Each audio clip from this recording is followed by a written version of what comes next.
O fórum de hoje trata sobre um assunto que gera muita discussão: psicopatia e a legislação. A pessoa cometida pelo transtorno mental psicopático apresenta sentimentos antissociais e não demonstra arrependimento ou remorso. Então, fica a pergunta: todo psicopata é criminoso? Todo bandido tem traços psicopatas? O que diz a lei brasileira? Para debater esse tema, nós convidamos Michele Abreu, especialista em Direito Penal, e Rony Eustorgio Machado, perito médico legista da Polícia Civil do Distrito Federal. Mas antes, vamos assistir uma reportagem que relembra casos de crimes praticados por psicopatas. A psicopatia é considerada um transtorno da personalidade. Os principais sinais são desrespeito aos desejos, direitos ou sentimentos alheios e um padrão repetitivo de violação de normas. De acordo com o Instituto de Medicina Social e Criminológica de São Paulo, estima-se que 2,5% da população brasileira apresentam o distúrbio da psicopatia. Alguns psicopatas criminosos chocaram o mundo com assassinatos bárbaros. Um deles é o brasileiro Francisco de Assis Pereira. Em 1998, ele confessou ter assassinado 10 mulheres no Parque do Estado, em São Paulo. Popularmente conhecido como maníaco do parque, ele seduzia mulheres e, posteriormente, as estuprava e matava por estrangulamento. Francisco foi condenado a 130 anos de prisão. Nos Estados Unidos, o americano Jeffrey Dahmer foi considerado um serial killer. Ele assassinou 17 homens entre os anos de 78 e 91. Seus crimes eram particularmente hediondos, envolvendo estupro, necrofilia e canibalismo. Jeffrey foi condenado a 957 anos de prisão, mas pouco tempo depois foi assassinado dentro de sua cela. Bem, antes de mais nada, gostaria de agradecer imensamente a presença de ambos aqui no programa Fórum. É fácil a identificação de psicopata? Esse diagnóstico é tranquilo de se fazer para o profissional? Existe um problema muito sério no diagnóstico. Primeiramente, quando eu dependo do psicopata, daquele que eu estou analisando, para saber se ele é ou não psicopata. Eu preciso, muitos dos diagnósticos, eu preciso da manifestação verbal dele, eu preciso da ajuda dele. E existe um problema muito sério, porque o psicopata, ele manipula. Ele manipula informações, ele tende a esconder traços psicológicos dele e isso afeta diretamente nos instrumentos de identificação, instrumentos que vão dar o diagnóstico do psicopata. Nós temos dois importantes diagnósticos, que são o checklist do Robert Hare, que é constituído em 2 partes, com 20 questões. Elas fazem uma análise, são perguntas, é um questionário que visa saber ponto a ponto da personalidade do psicopata. Eu preciso saber se ele tem tendência a mentir, eu preciso saber se ele tem sensibilidade. Então, o psiquiatra ele vai fazendo toda essa análise e vai pontuando. Esse checklist, ele também tem uma outra perspectiva também, é buscar informações de pessoas, de familiares, pessoas que estiveram no convívio dele, pessoas que o passado, o histórico dele faz parte de todo um diagnóstico. Nesse diagnóstico, eu consigo identificar se ele tem a personalidade psicopática e se ele tem a probabilidade de reincidência. Então, esse instrumento é muito interessante. O que é muito interessante na psiquiatria é que não existe um instrumento capaz e suficiente para diagnosticar psicopatia. Nós temos também o teste de Rorschach. Rorschach, ele consiste num teste de eu apresento para o meu periciando 10 pranchas com borrões de tinta e eu pergunto-lhe o que ele vê naqueles borrões de tinta.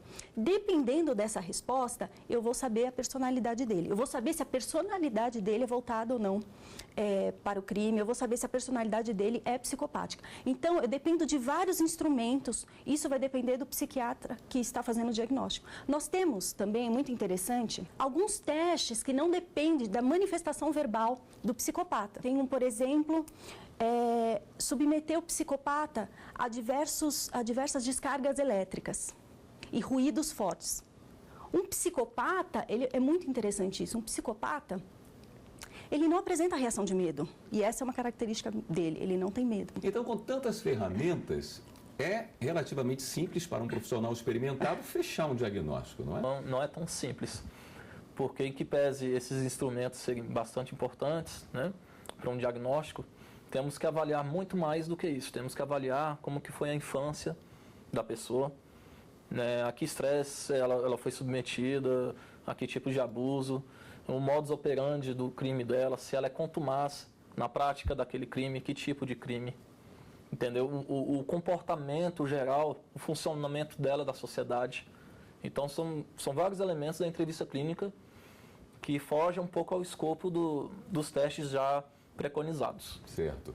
Mas se fecha que um psicopata será um criminoso? Exatamente que ele será criminoso, não podemos afirmar. Mas que socialmente ele vai ter um comportamento desviante, com certeza. Por exemplo, no local de serviço dele, ele pode ser muito agressivo verbalmente com as pessoas, pode agredir os companheiros de serviço, entendeu? É uma pessoa muito promíscua, muitas vezes, tendência a ter muitos relacionamentos amorosos, casamentos em um curto espaço. São egoístas, eles têm a tendência a ter ao tédio, então eles sempre estão em busca de novos prazeres, de novos estímulos, para completar esse desvio do traço de personalidade que eles têm. Doutora Michele, como é que a nossa legislação vê a pessoa que tem esse tipo de doença? O psicopata, ele é visto de uma forma diferente porque ele tem uma tendência natural a cometer esse tipo de crime? Na legislação penal brasileira, especialmente, não há previsão expressa, não há entendimento pacífico sobre o caminho que se deve dar ao psicopata. Então, nós temos posições que levam à inimputabilidade, temos posições que levam à semi-imputabilidade, que na verdade é a maioria, e alguns que levam à imputabilidade. Há um desconhecimento da figura do psicopata. Este é o grande problema para o direito penal. Muitos, inclusive, grandes autores, doutrinadores, justificam o fato de não haver especificação, um posicionamento firme do direito, porque a psiquiatria não estabeleceu essa definição do que vem a ser psicopatia, do diagnóstico preciso. Falta informação ainda. Qual é o seu posicionamento em relação a isso? Na minha visão, ainda falta muito o diagnóstico, né? Diagnosticar os psicopatas. Tem muito psicopata que não tem esse diagnóstico. E alguns deles têm outros transtornos, tem transtornos comórbidos, transtornos psiquiátricos e psicológicos também.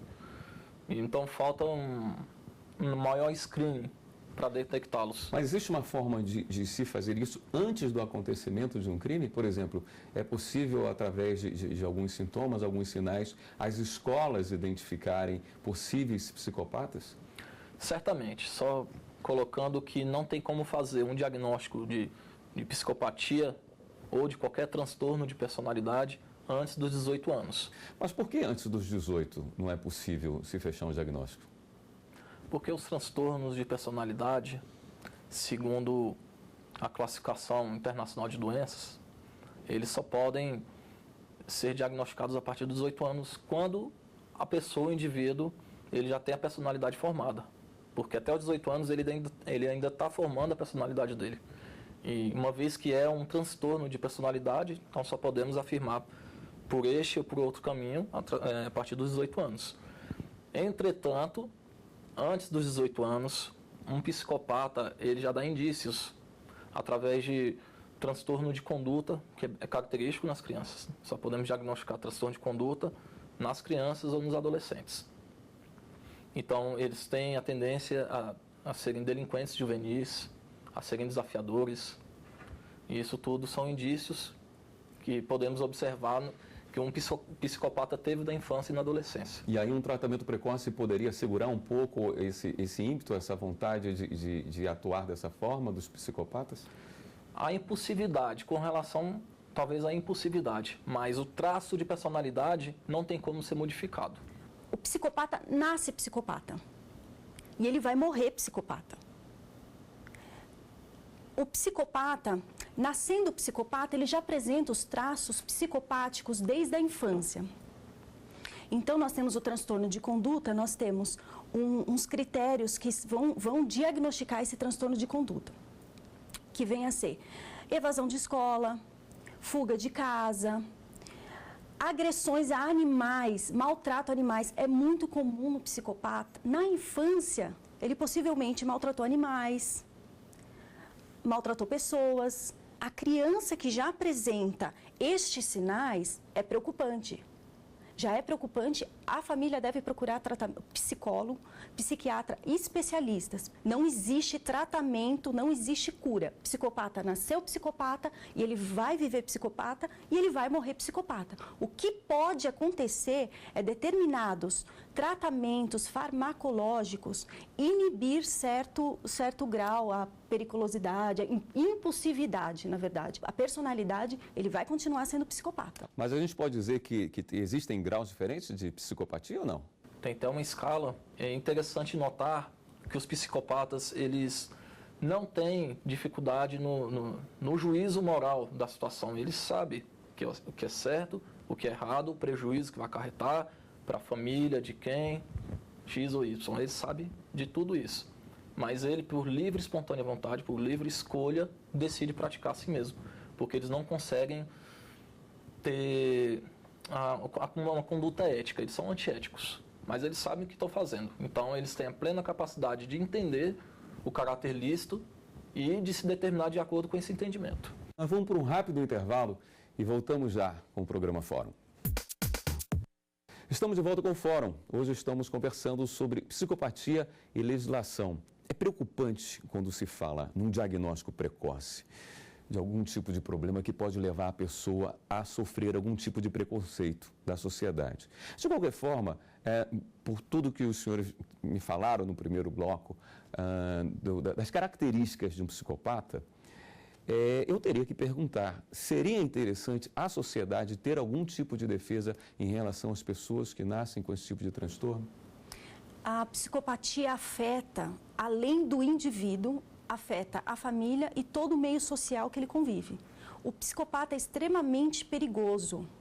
É extremamente perigoso conviver em sociedade. A sociedade precisa, sim, de uma resposta do Estado, do poder público, que venha protegê-la dessas pessoas, desses indivíduos. Só tem como fazer um diagnóstico, se a pessoa é psicopata ou não, se ela cometer algum ilícito, se ela cometer algumas condutas desviantes. Porque, senão, o diagnóstico de psicopata é através do comportamento. Se ele fez alguma coisa, se ele não fez, ele não é psicopata. Então, uma coisa leva a outra. Não tem como ter uma conduta profilática, né, com relação aos psicopatas. A gente só vai descobrir quando, numa certa feita, ele cometeu algum crime ou alguma conduta muito desviante que leva àquele entendimento. Ele pode passar uma vida inteira sem cometer nenhum tipo de ilícito? Não bem assim. Ele pode passar uma vida inteira cometendo pequenos ilícitos e não ser pego nisso. E não ser levado a trânsito a julgado, não ter uma sentença com relação a isso. Porque sabemos que a lei não consegue punir todos que cometem os crimes, né? Mas claro que ele teria que ter muita sorte durante uma vida inteira para não ser pego. Mas não teria como ele passar uma vida inteira sem qualquer transgressão, porque a psicopatia necessariamente tem que ter a transgressão. Senão não tem como fazer esse diagnóstico. Existem gatilhos? Algo que provoque esse comportamento no psicopata, quando ele está num estado de letargia, ele está numa tranquilidade, levando uma vida normal e talvez um caso de abuso sexual, um assalto, uma frustração no trabalho, alguma coisa que provoque esse comportamento? O psicopata nasce psicopata. Psicopatia é uma personalidade do agente. Então, a qualquer momento ele vai procurar nas drogas, no álcool, bebidas ilícitas, ele tem a necessidade dessa excitação continuada. Ele maquina o mal, ele tem planos, ele visa a todo tempo atingir as suas metas, seus objetivos. Ele sempre traça metas e objetivos. E ele está a todo tempo, ele não depende de nada para procurar alcançar a sua meta. Então, ele não depende de um acontecimento, ele não depende de um fato. Ele nasceu psicopata, é a personalidade dele e não tem quem faça mudar. Eles têm baixa tolerância à frustração. E eles precisam de estímulo constante, estimulação prazerosa. Então, eles sempre estão em busca de novidade. Eles não conseguem ficar parados, quietos. E talvez um gatilho seria essa busca contínua, a estimulação prazerosa, ou a novidades. E outro aspecto seria, eles não podem ser confrontados, porque eles não são pessoas rancorosas, cheias de raiva, vingativas. Então, um exemplo, se ele está na rua e alguém xinga ou fala um palavreado de baixo calão ou qualquer outra coisa, ele pode até se segurar ali, mas ele vai querer se vingar, ele não vai deixar por menos, por assim dizer. Então, talvez o gatilho seja ser confrontado com alguma situação. Essas características dos psicopatas os prendem a um determinado nicho, um grupo de pessoas? Eles estão mais presentes em determinada classe social, em determinada região do país, ou enfim, eles se agrupam? O psicopata, ele pode ser encontrado em qualquer classe social, pode ser encontrado em qualquer local de trabalho, em qualquer local de lazer. O que me deixou muito preocupada quando eu comecei a estudar o transtorno de personalidade antissocial foi a inserção, a atuação do psicopata. O local, eu vou à padaria, eu posso encontrar um psicopata. Altos cargos políticos, altos cargos públicos, presidentes de companhias podem ser psicopatas. Isso é muito preocupante. Não existe um porquê, uma razão que explique a presença da psicopatia. E ela pode estar em qualquer local, no local que o seu filho vai se divertir. Isso é muito preocupante. Mas existem estudos de países que tenham mais do que outros, não? Para falar sobre isso, eu preciso explicar 2 aspectos. Primeiro, tem o psicopata clássico, que ele já nasce com este temperamento. O temperamento é uma característica biológica. Igual a doutora disse, já nasce com ele, né? Então, ele tem aqueles traços de personalidade. Mas tem um outro tipo de psicopatia, que não foi comentado ainda aqui, que é o sociopata. O sociopata, ele não tem essa carga genética, ele não tem essa característica, não nasceu com este temperamento. Mas ele passa por tanta iniquidade social, por tantas agressões verbais, por tantos abusos na infância, baixa condição socioeconômica, cultural. Então, o sofrimento na infância pode predispor até uma pessoa que não tem essa característica genética ou biológica a desenvolver a psicopatia. Neste caso, seria o sociopata.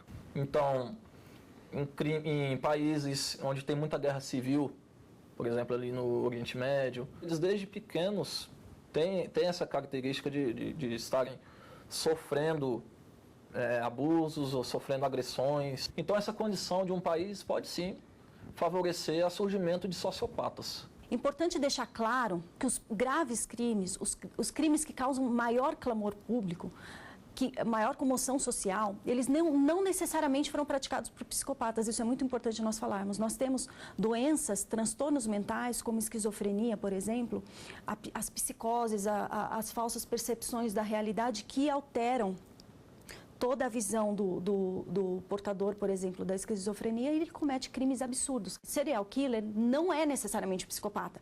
O crime grave, aquele que causou maior comoção social, que parou o país, não necessariamente foi praticado por um psicopata. Isso é muito importante nós comentarmos. Quando se chega num diagnóstico, que aquele crime foi cometido por causa de uma doença mental, o que define se ele deve cumprir uma pena numa penitenciária comum, se ele deve ir para um tratamento psicológico? Como é que se define se é imputável, inimputável, semi-imputável? A questão da imputabilidade, sim. O psicopata, ele é plenamente imputável, porque tem 2 critérios. Primeiro, a capacidade de entendimento. Então, ele tem o juízo moral das situações, ele sabe o que é certo, o que é errado, o que é ético, o que não é. Mas ele, por livre e espontânea vontade, então, ele segue pelo caminho antiético. Mas tem os transtornos mentais, as doenças mentais, em qual a pessoa cometeu o ilícito, mas ou não estava com a capacidade de entendimento, ou não estava com a capacidade de determinação de acordo com aquele entendimento. Nestes casos, se houver abolição completa da capacidade de entendimento e ou determinação, devido, no momento, ele está expressando aquele transtorno mental, então ele vai se tornar inimputável. O semi-imputável é quando ele tinha uma capacidade não plena, mas alguma capacidade de entendimento, mas não total, ou de determinação. Então, o juiz, né, depois de receber um laudo psiquiátrico, ele vai avaliar e ver essa capacidade moderada de entendimento e de determinação, vai colocá-lo como semi-imputável. A senhora falava no primeiro bloco que existia uma tendência a se utilizar semi-imputabilidade para os psicopatas, não é? Qual seria a justificativa? Seria porque ele tem um discernimento, mas em algum momento não consegue segurar a sua impulsividade? Seria alguma coisa nesse sentido? Os institutos da inimputabilidade e da semi-imputabilidade, ele vem previsto no artigo 26 do Código Penal, e ele precisa que tenham preenchidos 3 elementos: o causal, consequencial e o temporal. Qual é o elemento causal? O elemento causal da inimputabilidade, por exemplo, é a doença mental ou desenvolvimento mental incompleto ou retardado. Na semi-imputabilidade, é a perturbação da saúde mental e o desenvolvimento mental incompleto ou retardado, causal.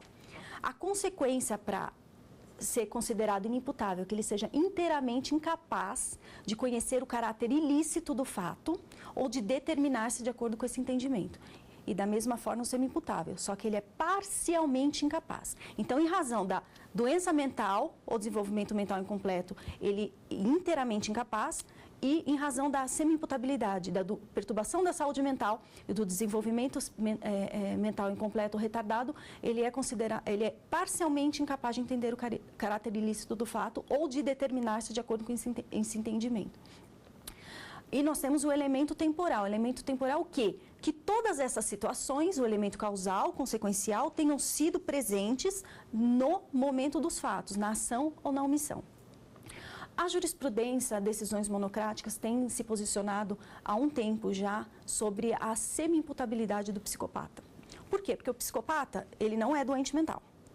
Porque, apesar de estar no CID-10, que é a Classificação Internacional de Doenças, na parte de doenças mentais, ele não é considerado um doente mental. Isso é muito interessante nós comentarmos. Apesar de o sentido etimológico da expressão psicopatia, que vem do grego psique e patos, doença da mente, podemos traduzir como doença mental, e ser utilizada essa expressão há muitos anos como demonstrativo para todos os tipos de doenças mentais, o psicopata não é doente mental.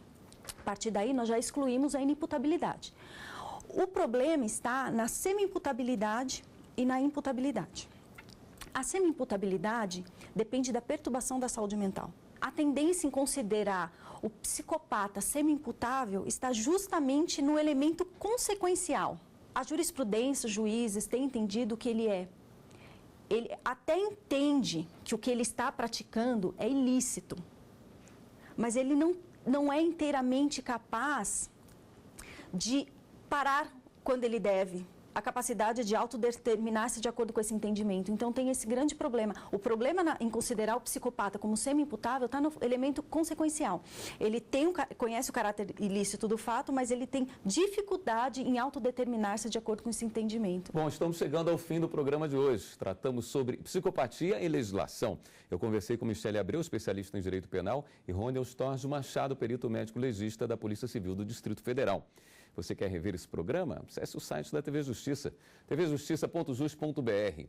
E você também pode ajudar a nossa equipe a fazer o fórum. É só enviar um e-mail para fórum@stf.jus.br. A gente tem um novo encontro na próxima semana. Até lá.